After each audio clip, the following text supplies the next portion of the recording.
Moi! Tää on Hullun karhun lukunurkka ja mä tulin kuuntelemaan sitä. Tässä käyn yhteen nyt sekoilee. Mä menen alas kuuntelemaan. Hei hei.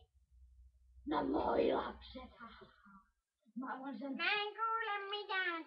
oon sen Hullun karhun, niin tää veljen poika. Kovempaa, mä en kuule mitään. Mä kerron teille nyt sen kunnon tarinan. Kovempaa.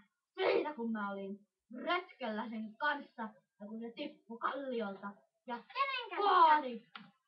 Kenen kanssa? No se mun en osaa selittää Oliko se kuitenkin. harmaa hius? Joo, just se. Aha. No niin, se alkaa näin. Me oltiin metsäretkellä. Niin? Tuolla korkeilla vuorilla.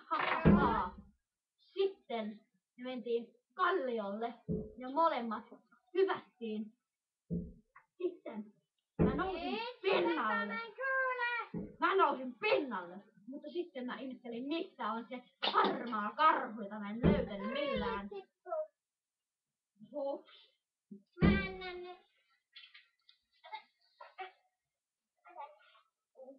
Älä pidä ne. Okei, kovempaa sitten. Sitten mä menin etsimään sitä. Ja sitten mä löysin sen, niin kuin se niin kellon pinnalla. Se sanoi, olipa se mukava hyppy. Kovempaa. Sitten me mentiin korkeammalle vuorelle. Ja sieltä mä tönäsin sen alas. Ja se meni suoraan vesiputoukseen. Vielä kovempaa, mä en kuule. Sitten mä menin äkkiä alas, juoksin äkkiä alas. Sitten kun mä näin sen, se valui verta kaikkialla päästä, ha. Ja nyt mä tulin sieltä ja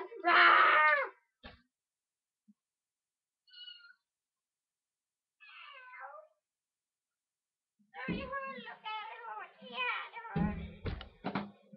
Ja mä oon tolleen niinku ihan kuin moi niinku sattuisi.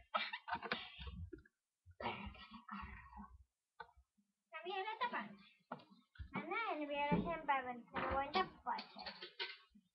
4. jakso tulee.